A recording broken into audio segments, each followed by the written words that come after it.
Spain, most of the assignment activities are by means of exams. Many students in Spain don't like this. How are you evaluated here, theoretical or practically? Meaning through exams or through projects? Exams.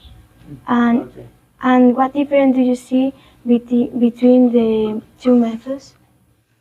I think we use both of these. So we do like practical stuff, and also we do have tests, but we don't have exams every year. So we use both. And what do you prefer and why?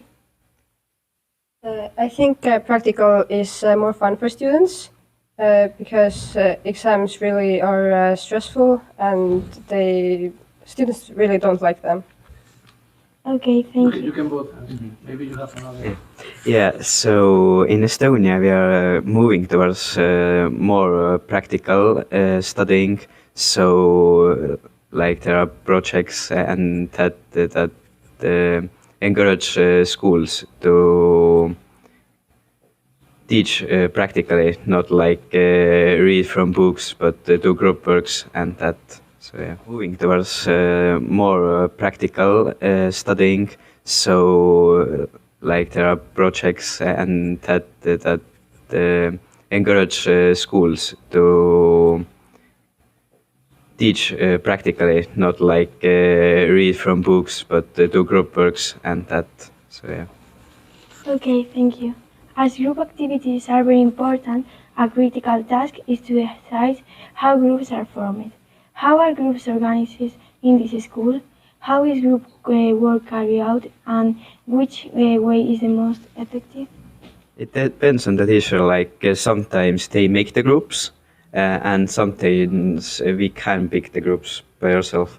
But it is like two-sided, because if you get put in a group with people you don't like, you are not as motivated as doing the task as with your friends. But also sometimes when you're in group work with friends, you get distracted and maybe joke around and don't do the exercise. What do you think? I think it's good that sometimes teachers let pick the groups, because when they always do the groups themselves, then students don't really like that, because they like to be with their friends. In some subjects in Spain, we have to do a lot of homework to complete the theoretical and practical classes. Once the school day is over, how many hours do you dedicate to studying and doing homework, and how do you feel about it? I don't think we have that much homework, because few teachers don't even give it. They like to do things in a lesson and don't like to give home assignments. But I think about an hour or maximum 2 hours to do homework. I think it's like enough, but I know that some students take like many hours to do homework because it's hard for them. But I think it's a great amount. When you have a lot of homework, you maybe do it around the maximum of 1 hour, but I think that we should do more of the stuff in lesson, not in home, because a lot of people have activities after school also, like sport activities, maybe hobbies, something that they do. And if they have homework, a lot of homework, they don't have time to do those things. And that can also be bad for mental health, because you don't get free time. You always need to study in school, in home, go to sleep, study, and sleep. In our school, sometimes student behavior can be a problem to make things work well in a classroom. Here we perceive this is less of a problem. How do your classmates' behavior change the way you behave in class? In Estonia, it is also a problem, but not as big problem. In some cases, a few students think, oh, it is funny to pick on teacher, maybe, and then other people are also starting to pick on teacher because of these two people that started it, and they want to be also cool. So teacher can't teach as much as she wants in one lesson because she needs to like get these students quiet so he or she can teach. But it is not as big as problem, but it is a problem. And because of that, in every lesson, maybe all the students can't learn what they needed to learn in that lesson, and that means there is extra homework and maybe you're left behind and it is harder in school. Also, it's not that big of a problem because many students actually want to learn and they want to do well in school to get good grades, and they, like you said, they don't want a lot of homework. They prefer to do things in lesson and not in home. How do the teacher strategies change your way of learning, and which ones do you prefer and why?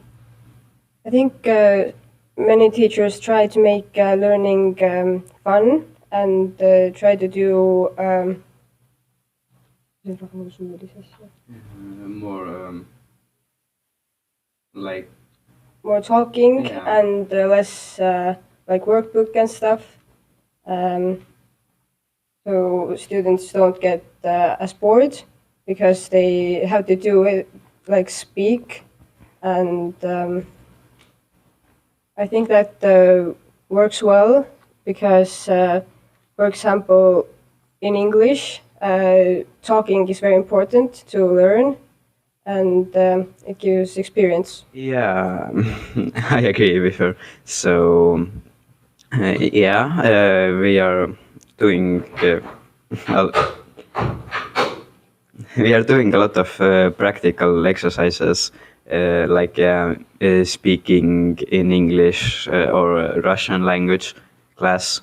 So thanks to that, we can practice the language, which is very effective because if you only like learn languages on book and don't read it aloud, you don't know how to speak, and you know only how to read English, but not how to speak English. You said that teachers tried to do it fun, the lesson, but you didn't say that they do it. Do you think the lessons aren't fun? It really depends also on students, because if teachers want to do something fun, but the students are like doing jokes that ruin the game, teachers don't want to do this anymore and like only learn by book. But if students go along and take part of these, yeah, they can do good jobs like Kahoots or something like that. But if students like put some weird nicknames or something, then the teachers don't have the motivation to do that. Yes, I agree that if students are quiet and do what teacher says, then it is fun. And but when like a few students like joke around and don't do what they're told, then it can ruin the game for everyone. Okay.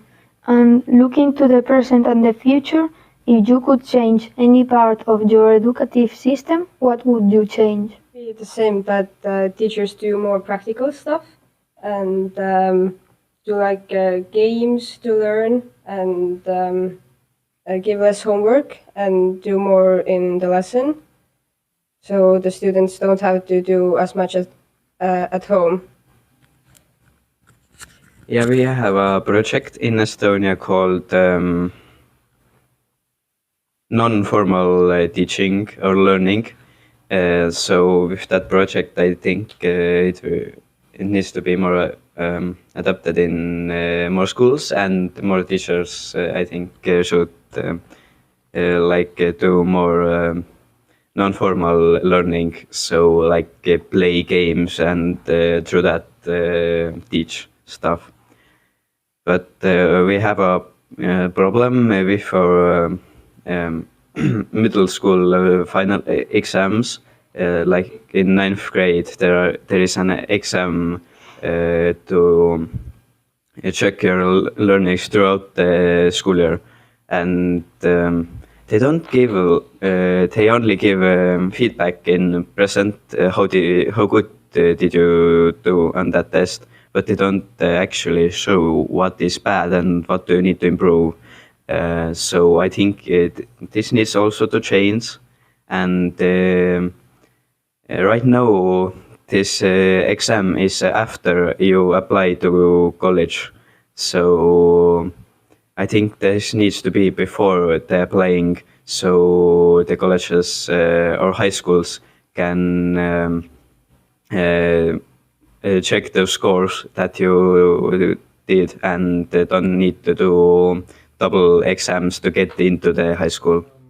Estonia does have very good results in the PISA exams, and you said that it's more practical than theoretical what you do in class, and that you don't have a lot of homework. Why do you think this is that way? Because PISA is an exam, right? So if you do more practical stuff, you should do worse at exams than people that study a lot for exams. Why do you think it is? It's kind of like a paradox. Yeah, it is that if you do more practical stuff, you are more motivated to learn. Because if you only need to write the whole lesson down to the notebook and afterwards read it, you get bored. You don't have the motivation to learn that much. But if you play, maybe every lesson you do a Kahoot, you throughout the playing you are more motivated to learn, and are like, oh, now I know better because of I have done this that many times. But if you only one night maybe learn this stuff, you don't remember it. But if you do it more and more often, then you remember it better and you have more motivation to do it. We also revise things through the games, and for example, in Russian we play a game where the teacher throws us a ball and asks us something, but she can also ask something from last year, and you just have to think if you remember it. So we revise everything, and I think that helps to remember it.